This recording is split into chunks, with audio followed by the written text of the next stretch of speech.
On évoquait tantôt le conflit israélo-palestinien avec la question de savoir est-ce qu'on est dans une guerre sans fin. Alors la question que je voulais poser, Firmin, avant la pause, c'est quand on regarde la situation politique de Benjamin Netanyahou, c'est pas très rose. Il tente plusieurs élections, mais il n'obtient jamais la majorité pour former un gouvernement. Je rappelle que pour avoir un gouvernement, il faut au moins avoir 60 députés au niveau de la Knesset, au moins 61 pour une majorité absolue.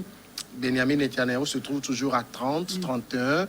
Il avait été même dépassé lors des dernières élections par Benny Gantz, si je ne m'abuse. Est-ce que finalement, ce n'est pas aussi l'une des raisons de ce conflit, de cette violence qu'Israël déploie? Netanyahou veut montrer que je suis votre protecteur, finalement. Oui, c'est ce qu'il essaie de démontrer. C'est ce qu'il essaie de démontrer. Mais reste à savoir si tout le peuple israélien est derrière lui. Vous imaginez, si tout le peuple israélien était derrière lui, il n'allait pas avoir tous les problèmes qu'il a au niveau. Il n'allait pas avoir une instabilité politique. Ce qu'il a aujourd'hui là-bas, c'est une instabilité politique. Il veut démontrer, il ne veut pas partir. Il est toujours là. Ils sont partis à plus de 30 députés. Mais il n'arrive toujours pas à s'imposer. Ah, mais ce qui serait beaucoup plus intéressant, ou aurait amené le peuple à voter pour lui majoritairement, c'est qu'au moins, qu'on le sente, qu'on le prenne en protecteur. Mais les gens pensent que la majorité des Israéliens ne se reconnaissent pas en lui. C'est là où se pose le problème. Et puis Israël a un régime politique compliqué. C'est un régime parlementaire classique, quoi. Vous imaginez, où il y a les petits partis, quoi. Vous imaginez, c'est ce qui existe aussi en Italie. C'est ça. Donc il est difficile d'avoir la majorité. Donc pour avoir la majorité, il faut que les petits partis, les coalitions. Il faut que les coalitions. Ils sont difficiles. Oui, les coalitions. Et puis le jour où un parti se dit, ah, moi je suis pas d'accord avec vous, et quitte, c'est fini. Donc vous êtes obligé de retourner aux urnes. Donc ça va être compliqué. Donc il y a un problème politique, il y a un problème sécuritaire. Ce qu'il y a aujourd'hui au niveau du Parlement, c'est un problème politique avec leur régime. Vous savez qu'en même temps, dans le problème politique, la question sécuritaire a une forte résonance. Israël, Netanyahou veut montrer que je défends un État juif contre les ennemis, notamment les Palestiniens, et ça va faire monter sa cote. Mais jusqu'à présent, pourquoi ça n'arrive toujours pas? Peut-être cette situation. Lorsqu'on voit l'ampleur de la guerre aujourd'hui, parce que sa stratégie. Mais reste à savoir si cela va vraiment payer. Donc on va attendre qu'il y ait de nouvelles élections pour voir si cette guerre-là... Mais est-ce que les Israéliens eux-mêmes ne sont pas fatigués de cette situation? Vous imaginez, il y a des morts, il y a des dizaines de morts tous les jours. Et ça crépite tous les jours sur les territoires. Donc les gens ne dorment plus tranquilles. Cette situation... Et puis cette situation, ça dure trop. Oui, c'est une guerre religieuse au départ qui est exacerbée par aujourd'hui la géopolitique. Voilà. Donc, au fait, tant que l'Occident a décidé de délocaliser ces guerres vers les autres pays, parce que la paix entre les États-Unis et la Russie, ce n'est pas aujourd'hui. Et la paix avec l'Israël, la paix avec la Syrie et l'Iran, c'est pas aujourd'hui, parce que l'Iran continue dans son idée d'enrichissement du nucléaire. Donc, vraiment, on est parti, comme je dis, je me répète, le titre l'a dit, c'est une guerre totalement sans fin. Voilà. Et donc, justement, est-ce que, parce que je sais que Biden a appelé Netanyahou pour lui demander de faire preuve de retenue et tout, est-ce qu'on va avoir une véritable issue? Cette guerre va-t-elle jamais cesser? Non, peut-être il y aura encore une trêve de 2 ou 3 ans, mais ça va toujours revenir. Du moment où toujours, il y aura toujours cette histoire de territoire, ça va être toujours compliqué, quoi. Il y aura toujours cette histoire de territoire où le jour, la Palestine sera déclarée comme un véritable État, et cela finit. Donc on sait que voilà le territoire palestinien, voilà le territoire israélien. Donc il n'y aura plus de problème. Donc il n'y aura plus de territoire où des gens vont s'entremêler. Il n'y aura plus de sujet de discussion en fait. Il n'y aura plus de pomme de discorde. Parce que la pomme de discorde aujourd'hui, c'est le territoire. Chacun veut récupérer son territoire, ce qui lui revient. Il se dit c'est mon territoire. L'autre aussi dit ce que tu appelles pas territoire, ça c'est mon territoire. Donc on aura la fin le jour où on déclarera la Palestine comme un véritable État avec son territoire et que Jérusalem reviendra totalement et entièrement à Israël. Et là, il n'y aura plus de guerre. Mais si on reste dans cette situation comme ça, ça va être difficile. Et moi, je me dis, je m'amuse souvent en disant que donc ils auront la paix le jour où Jésus sera de retour. Ça nous fait rappeler aussi Yasser Arafat et dans sa tenue palestinienne. Ouais. Deuxième sujet, le Tchad. Nous parlons donc du Tchad et de l'Union africaine. Le Conseil de paix et de sécurité de l'Union africaine s'est réuni après la publication de son rapport sur le Tchad. Mais le CPS, que le Conseil de paix et de sécurité de l'UA, n'a toujours pas communiqué le détail de ces décisions. Quelques bribes quand même de ces décisions ont filtré.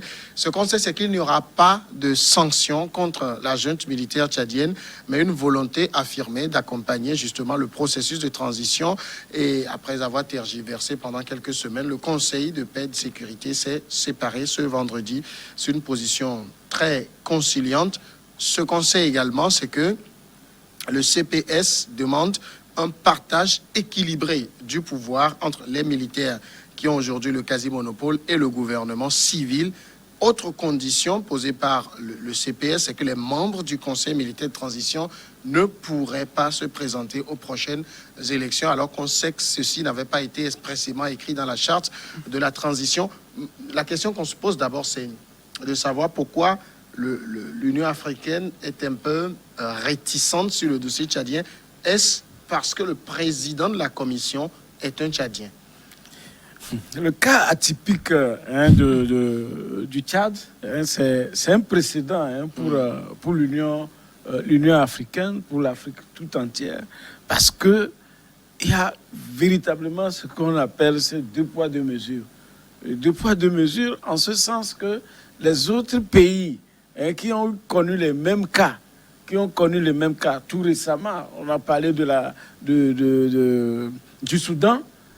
Soudan, on a parlé du Mali et quel pays encore, mais l'Union africaine a imposé son veto au point où les gens sont revenus à des gouvernements civils. Maintenant, on se retrouve dans un cas tchadien dès lors que la France a fait son communiqué qu'elle a pris acte. Le président Macron, qui est devenu aujourd'hui le grand donneur d'ordre pour les chefs d'État africains, ce qui est parfois dommage parce que quand vous écoutez Macron parler à nos présidents qui sont des grandes personnes, même qui ont Macron comme petit-fils, mais quand vous l'entendez parler, c'est comme il est en train de leur donner des leçons, de leur donner des injonctions. La preuve, je l'avais dit ici, lorsque Déby est mort, mais tous les présidents africains, personne n'a envoyé un communiqué. C'est dès lors que la France a envoyé un communiqué pour dire « Ah, on a pris acte et autres, je viendrai à l'investiture ». Et c'est là que tout le monde a commencé par envoyer son communiqué de gauche et à droite. Donc voilà, devant cette situation, bien sûr, l'Union africaine et les présidents sont beaucoup divisés sur l'affaire. Voilà aussi un problème de nos institutions sous-régionales. Vous vous rappelez, lorsque Jean Ping était président, je crois, de la commission, à l'époque, c'était le problème du Togo. Et c'était passé comme ça. Après, c'était un certain... on a vu également, lorsque un de Souza, Marcel de Souza, au niveau du Bénin, également était... Je crois ici, c'est la CEDEAO. CEDEAO, vous avez vu comment ils ont traité le cas malien. Et lorsque Alassane Ouattara également allait aux élections, allait trucider sa constitution. Et on a placé, quand vous voyez toutes ces institutions, la CEDEAO, l'Union africaine, quand vous voyez toutes ces institutions, les États ont stratégiquement envoyé des gens, des fonctionnaires, pour aller défendre leurs intérêts. Pas les États, mais les chefs d'État qui veulent s'incruster au pouvoir. Et donc, c'est devenu un jeu de stratégie. Donc, chacun envoie son homme. Aujourd'hui, c'est l'homme du Tchad qui a été envoyé par Déby Père et qui représente, disons, aujourd'hui ne représente pas les intérêts de l'Union africaine, mais représente les intérêts du Tchad. Donc, voilà aussi, avec des pays amis où pratiquement tout le monde a la même histoire. Ce n'est pas le Gabon qui va dire que Déby fils ne va pas succéder à son père.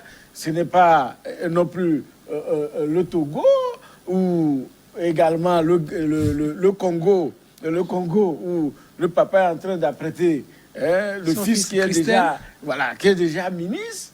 Donc, voyez-vous, le problème, c'est très profond. Et si des fonctionnaires comme ça, qui sont partis pour défendre les institutions, les droits, handicapent le fonctionnement des pays, mais est-il que c'est le colon, le colon qui avait donné le ton et même qui est venu installer le bébé Déby au pouvoir comme un royaume. Donc, ceci étant, tous les autres États, ils vont murmurer. Ils vont murmurer parce qu'ils sont pratiquement tous dans la même logique. Quand je vais partir, si ce n'est pas mon fils, ça doit être mon petit frère, et puis comment s'éterniser au pouvoir. Donc voilà aujourd'hui, je peux dire, un hérisson dans la gorge de l'Union africaine. Voilà, et ça va créer des problèmes à la longue parce que demain, quand les militaires vont faire le coup d'État dans un pays, lorsqu'on va dire de revenir à l'ordre constitutionnel... C'est justement la question que je voulais poser à Firmin. Ce à quoi joue l'Union africaine sur le Tchad.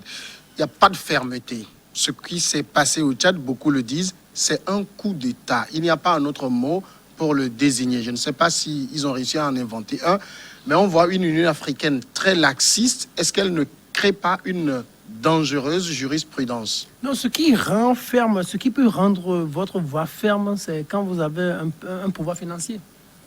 L'Union africaine n'a rien. Elle a été sur d'autres dossiers. Non, c'est parce que... le cas soudanais, le cas malien. On a entendu même le cas burkinabé tout récemment avec Diendéré. Oui, non, c'est parce qu'elle est toujours manipulée. Vous imaginez, quand on parle du Conseil de paix et de sécurité, le CPS, l'architecture de paix et de sécurité de l'Union africaine est financée à 98% par l'Union européenne. Vous imaginez, elle est financée à 98% par l'Union européenne. Ça veut dire les 2%, c'est nous-mêmes Africains qui cherchons ça. Donc ça veut dire l'Union européenne qui sont à la tête de l'Union européenne. Il y a l'Allemagne, il y a la France. Vous imaginez la France, l'Allemagne est la première puissance, la France la deuxième puissance d'Europe. Donc ceux-là qui manipulent l'Union africaine, ce sont les pays membres de l'Union européenne. Donc la position de la France aujourd'hui est claire. La France soutient le coup d'État militaire qui s'est passé au Tchad. Ou a participé. Oui, la France a donné son OK. Vous imaginez? C'est une question d'intérêt français en quelque sorte. La France a dit oui, on soutient le petit et vous êtes obligé de soutenir le petit. Ce que Francisco n'a beaucoup là, c'est la troisième fois qu'il dit ça et il dit, c'est intéressant. Il dit, après le décès de Déby, aucun chef d'État ne s'est prononcé sur le sujet. Quand on a investi le petit au Conseil d'État, il a fallu attendre la décision ou la position de l'Élysée avant que les chefs d'État ne commencent à se prononcer. Vous vous rappelez un peu aussi le 20 octobre 2011, lorsque Kadhafi a été tué, aucun chef d'État ne s'est prononcé sur le sujet pour dire nous dénonçons avec véhémence cette façon de tuer Kadhafi. Aucun. Moi, je me rappelle, Sarkozy avait dit, bon, on ne peut jamais se réjouir de la mort d'un homme. C'est ce que Sarkozy avait dit. C'est tout. Mais on n'a pas dénoncé. On n'a pas condamné la manière dont l'homme a été tué. Donc, parce que tout le monde avait peur de la France. Parce que au niveau de la Libye, c'était la France, c'était le Conseil de sécurité des Nations Unies. Donc, tout le monde avait peur. Aujourd'hui, c'est la même chose qui se répète. Macron veut le petit à la tête. C'est comme il y avait quelqu'un qui me disait à l'époque, en 2005, que la France veut le petit. vous imaginez, c'est quelqu'un qui me l'avait dit, la France veut le petit. Vous imaginez, aujourd'hui, la France veut le petit Maman Déby à la tête du Tchad. Donc l'Union africaine aussi le sait. Donc tous ceux-là qui composent l'Union africaine, ils ont peur de la France. Vous commettez une petite erreur, on va vous dégommer. Parce que jusqu'à présent, on ne sait pas comment Déby est mort. Et il y a tout le monde a peur pour ça. Qu'est-ce qu'il a fait? Alors que quand vous lisez un peu toute sa campagne, toute cette déclaration, durant toute sa campagne, c'était une guerre contre la France qu'il avait menée. Donc, qui va aujourd'hui encore s'insurger contre la décision de la France? Tout le monde a peur. Au niveau de l'Union africaine, regardez, celui-là qui dirige l'Union africaine, la commission de l'Union africaine, c'est qui? C'est un Tchadien. Il a déjà l'appui, institutionnellement, il sait ce que la France a proposé comme décision. Donc, il doit s'y soumettre. Ce qu'ils disent aujourd'hui, que le CMT ne va pas se positionner. On est là. On va voir ce que ça va donner avec le temps. On est là aujourd'hui. Mais la jurisprudence Ah oui. Vous parlez de jurisprudence. Vous savez, on voit les pays géopolitiquement et géostratégiquement comment ils sont situés. Par exemple, vous voyez ce qui s'est passé au Mali. On dit avec ce qui s'est passé au Mali, donc comme beaucoup ont crié, c'est comme ça on pouvait le faire. Mais ici, au niveau du Tchad, les intérêts sont beaucoup plus différents et les circonstances sont beaucoup plus différentes. On ne peut qu'agir comme ça. Ici, on a besoin des militaires à la tête du Tchad. Point. Comme on en a vu durant les 30 dernières années. Ce n'est pas aujourd'hui qu'on va changer. Donc, et cette position de l'Union africaine, c'est pour calmer un peu les ardeurs. C'est pour calmer un peu la société civile. C'est pour calmer un peu les journalistes. C'est pour leur dire que non, ceux-là qui sont en train de diriger la transition, non, ils ne vont jamais participer. Mais le jour où le jeune se dit, je démissionne de l'armée, je deviens un simple civil, je pense que cette loi, cette nouvelle disposition ne va pas le frapper. Il va lui être facile de se positionner. Et justement, quand l'Union africaine préconise, par exemple, que les membres du Conseil militaire de transition ne se présentent pas aux prochaines élections, alors que ce n'est pas expressément écrit dans la charte de la transition. C'est-à-dire, est-ce que l'Union africaine va jouer à imposer cette recommandation?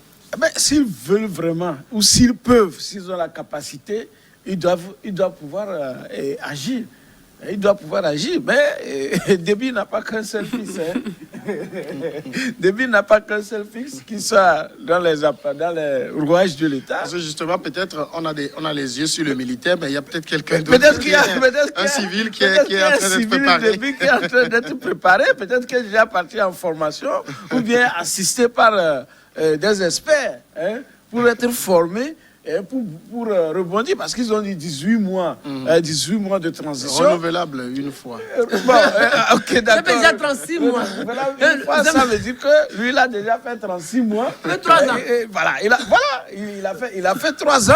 Donc, il y a déjà un successeur de lui et un autre qui sera en train d'être préparé, parce que celui-là qui est là présentement, j'ai vu même sur des pages Facebook, les gens se sont amusés pour dire que même ma petite fille, quand même, est plus éloquente. Donc, peut-être qu'à la longue, parce que le monde a besoin. Bon, ça se comprend. Et c'est ça, je me dis. Il a fait sa vie, c'est un vide militaire, donc il n'a pas eu le temps de faire des études.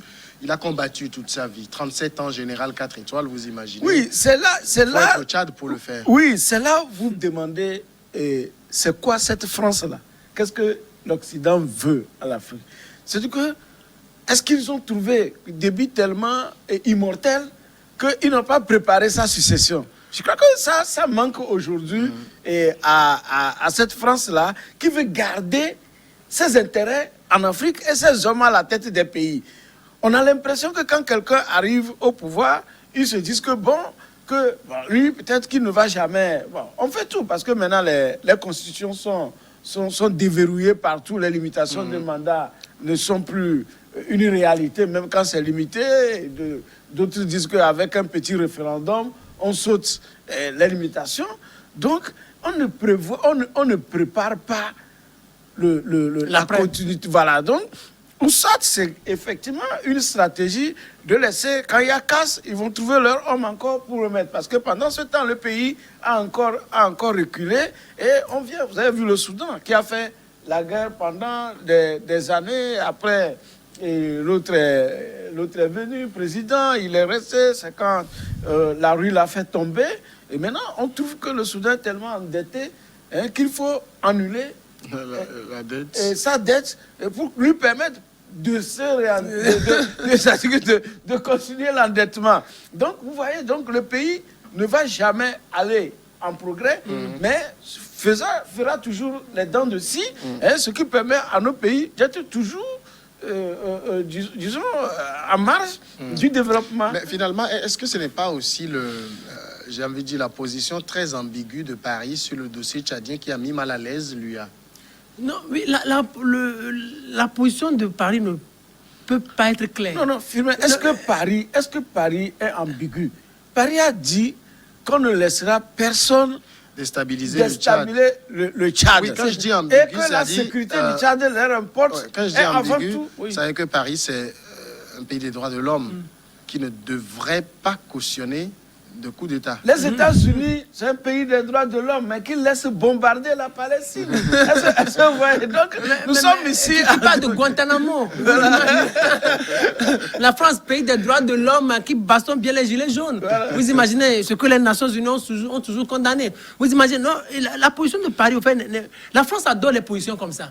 Elle vous laisse dans une situation ambiguë et vous vous demandez est-ce que la France est pour ou la France est contre. Et ça leur profite. Parce que quand la situation est floue, ça leur profite. Parce que autant la situation est floue, autant eux, leurs intérêts leur sont garantis.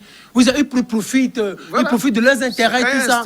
Oui, l'instabilité, ça leur profite. Voilà. Bon, avec ces histoires de rebelles qui viennent de la Libye, oui, c'est une très bonne chose. La Libye n'est pas stable. Si la Libye est stable, ça va leur créer des problèmes. Alors qu'ils veulent une situation instable. Donc, qu'est-ce que la France peut dire aujourd'hui? La France ne peut pas dire, mais messieurs, dégagez du pouvoir, que les civils... Non, ça ne l'arrange pas. Elle ne le dira jamais explicitement. Mais Macron a dit dans le même temps, je ne suis pas pour un plan de succession. Oui, mais ça veut dire quoi? Mais il n'est pas pour un plan de succession, mais il s'est déplacé, venir et donner sa caution. Son ambassadeur était le premier à aller voir au palais de la présidence. On a écouté les mots qui sont des mots de soutien de la France. Vous avez parlé tout à l'heure, quand on dit que c'est la France qui parle d'abord. Lorsque Kadhafi était menacé, les chefs d'État africains certains chefs d'État africains ont voulu aller en Libye pour aller le voir. C'est Sarkozy qui les a menacés. Que si quelqu'un vole les ciels, on va le bombarder. C'est-à-dire qu'ils ne sont même pas... C'est-à-dire que personne n'a risqué pour aller. C'est-à-dire que quand vous voyez les financements de Kadhafi dans certains pays, comme le Mali, le Niger, le Burkina, mais il a beaucoup investi dans même à l'époque, Radisson Blu, l'hôtel 2 février, c'est la Libye qui était en train de réaménager l'hôtel avant la mort de Kadhafi. Donc, vous voyez que celui-là qui est au centre de beaucoup de financements en Afrique, les présidents n'ont pas daigné aller le soutenir. Donc ils ont eu peur parce que la France les a menacés. Sinon, Sarkozy les a menacés. Aujourd'hui, tout le monde se rend compte du dégât qui est en train de nous envahir. Regardez, quand on parle de Sarkozy, ça me rappelle même juste après le décès de Papa Bongo. Omar Bongo, Sarkozy était arrivé lors des funérailles. Et c'était la même chose. C'est presque la même chose. Il avait dit, on lui avait demandé, mais est-ce que vous soutenez un candidat? Il disait à l'époque, la France n'a pas de candidat. C'est ce qu'il avait dit. Oh, la France avait déjà soutenu le petit Bongo. Vous imaginez, c'est comme ça, ils se comportent. La France est souvent ambiguë par rapport au choix des candidats, mais c'est elle qui est derrière. Même la dernière élection gabonaise avec Jean-Ping, où Jean-Ping se disait vainqueur de l'élection, mais n'eût été l'intervention de la France, Jean-Ping aurait pris le pouvoir. Vous imaginez, la France soutient toujours. La France a sa position. On va marquer maintenant la pause et nous revenons après pour continuer. C'est après le journal.